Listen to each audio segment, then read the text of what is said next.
should have left everything to sleep, including myself.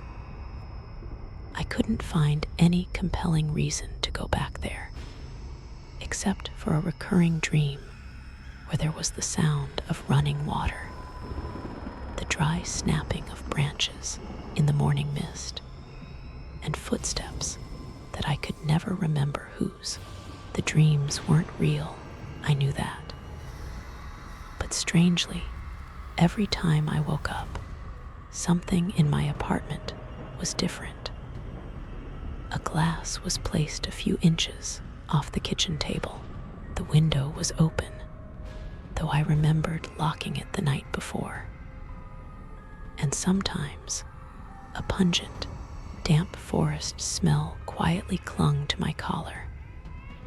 I'm Elliot Crane, a nobody who does nothing but edit cheap, sensationalist podcasts.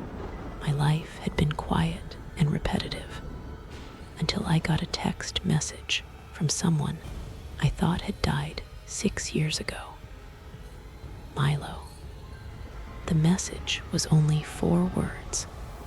Remember that rest stop. The rest stop. That name was that pulled me out of the doldrums of life. There were 5 of us. Me, Milo, Nora, the girl who smiled but hid something in her eyes. Jules, the nerd who always carried an old camcorder, and Avery, who was either the bravest or the dumbest of us. 6 years ago, on a camping trip in northern Oregon, we stopped at an abandoned rest stop off the main highway. Milo was the one who started it. He said it used to be a caravan stop in the 60s. Now just a few rusty gas stations and a small cabin behind knee-high grass. We walked in, laughed, filmed everything, until Avery disappeared for 3 hours, and when he came back, he wasn't himself anymore. After that trip, we didn't see each other. Jules deleted everything on the camcorder. Nora transferred schools. Milo disappeared in a nearby forest fire. I buried everything things, but now Milo is back, at least in text form, and I, like a fool, have set out for it. I drove for 7 hours in a light rain, through steep roads where the cell phone signal dropped to a single bar, and then died. The landscape on either side gradually changed from small towns to sparse forests to the strange, empty spaces of Oregon, where the map seemed long forgotten to be updated. I stopped at the trail that led to the old rest stop, where only the rotten wooden sign with the faded lettering remained. Rest Stop 46. No one knew what the number meant. Some said it was a serial number in a chain of state-run fuel stations. Others said it was the code for a cold case. To me, it was just a place to be forgotten.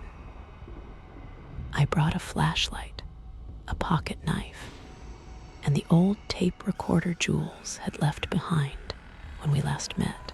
The strange thing about the device was that it only recorded snippets of conversations. No one remembered saying them. Jules swore it had recorded his own voice once, but he couldn't remember saying it. Not where, never. As I entered the grounds, the smell of rotting grass and damp swamp air seemed to hang over everything. The rest stop was just as I remembered it, but emptier, colder, as if it knew I would return. I stepped over the slanted wooden door into the main house, a narrow room with broken furniture, old stained mirrors, and dust streaks tree roots crawling across the floor. I turned on the recorder and let it run while I began to check everything. But after a few minutes, I realized something was wrong. In the recording, there was the sound of someone breathing, very close to the microphone. Slow and damp, I stood up, looked around, and the flashlight was panning to every corner of the room. No one. Nothing moved. But the breathing was still in my earpiece, steady, close to my neck, like a reminder. I turned off the phone. My heart was pounding. The most obvious feeling was not fear. It was being watched. At the end of the room was a door, a small wooden door leading down to the basement. I swear it wasn't their last time. I called Milo's name. No one answered, but there was the sound of a door opening behind me. And then, very softly, very quietly, a familiar voice that I never wanted to hear again. "Elliot, you're finally here." I spun around. The back door was empty, just silent wood, rusted locks, and no sign of having been opened. I stood there for a long time, trying to process the sound. The voice came from nowhere, echoing straight through my head like a twisted memory. Elliot. No one called me that, except Milo. And Milo had died 3 years ago. At the time, I was naive enough to believe that a slip could take the life of someone like him, brave, a little crazy, but not reckless. Milo's death was ruled an accident. A slip while filming footage alone in the basement of an abandoned building in the south of the state. But there was something about Jules's eyes, the way he looked at me, looked away, told me to forget it, that I never fully believed. I walked toward the door leading to the basement. My hand rested on the cold handle, as if it hadn't been touched in years. The door swung open with surprising ease, the hinges making no sound. I didn't turn on the flashlight. Something inside me, intuition or primal fear, told me that light would make me see things I didn't want to see. The stairs leading down weren't long, but each step seemed to take twice as long. The air was thick, as if I were stepping into an old, forgotten lung. The smell of mold mixed with rusted metal, and something strangely sweet. I touched the wall, felt the engravings. The words repeated over and over. "I am not me. I am not me." There was only one room in the basement. In it, 5 old chairs were arranged in a circle. On each chair was a small tape recorder, identical to the one I was using. No one in the group had ever brought such equipment with them. I walked slowly toward it. One of the machines suddenly turned on. No one touched it. No one touched it. But the voice was clear. "Casey's alive, but he doesn't remember." My blood ran cold. Casey had been the first to leave the group after Marrowpine. He'd had nightmares every night, he said. Dreams of the hand in the mirror, the sound of crying on the floor, a faceless girl standing outside the window. Then he disappeared. No contact, no Facebook, no email. No one ever saw him again. I walked to the second chair. The recorder on it was on.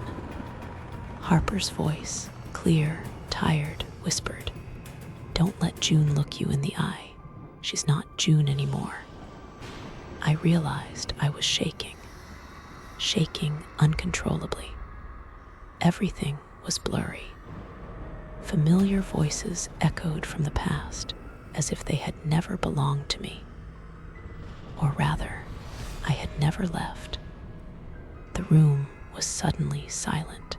Then a sound came from the stairs behind me. A sigh.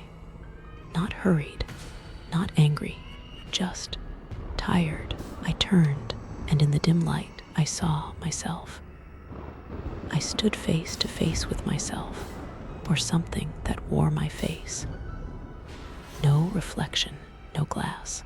It was just present, as if it had never left the room since the last time I was me. The shadow did not move, did not blink, only tilted its head slightly, unnaturally, as if listening to something far away, deep, or inside me. I wanted to ask who it was, but my throat was dry, and all that came out was a sound like crushed sand.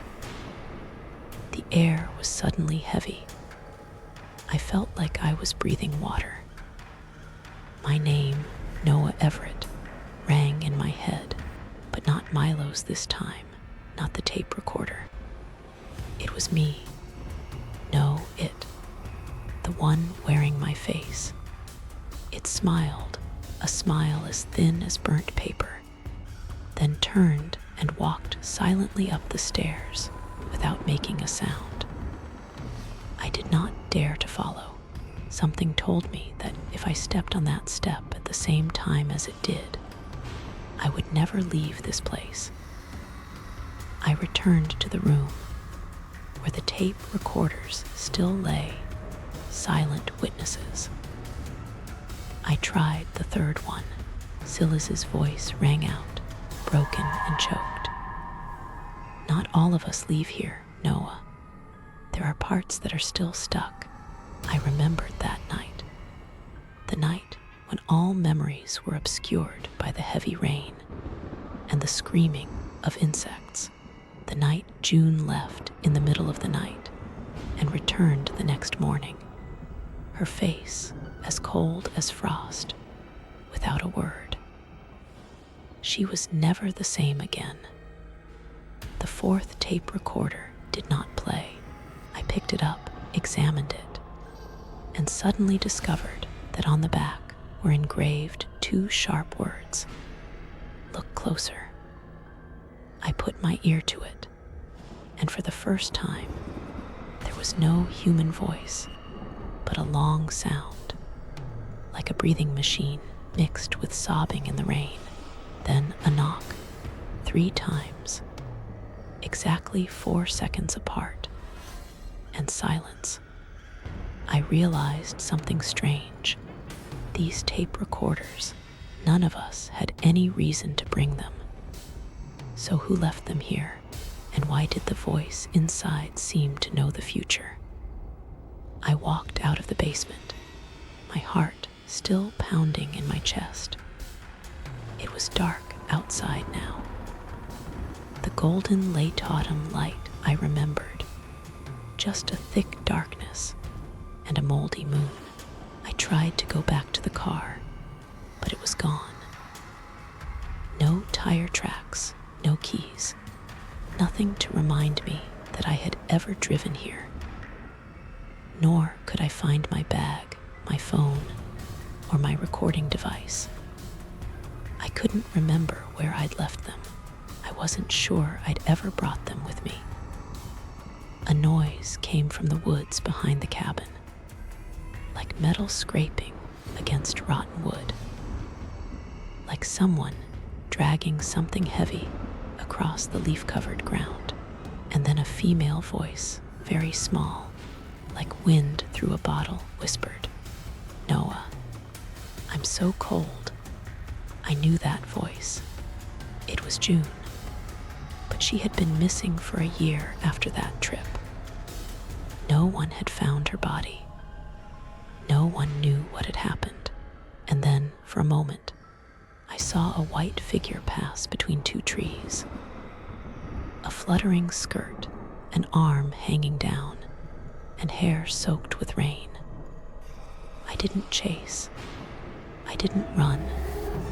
I just stood there in the dark, with my fear growing quieter, and I began to wonder if I had never left that year, then who had lived my life for the past 10 years? I didn't chase. I didn't run. I just stood there in the dark, with the fear growing quieter, and I began to wonder if I had never left that year, would the memories of a normal life, of work, of friends, have been mine? Or were they just something that had been forced upon me to keep me quiet? A knock sounded behind me. 3, very softly. I turned, and from then on, I wasn't sure if I had actually turned or if I had imagined it.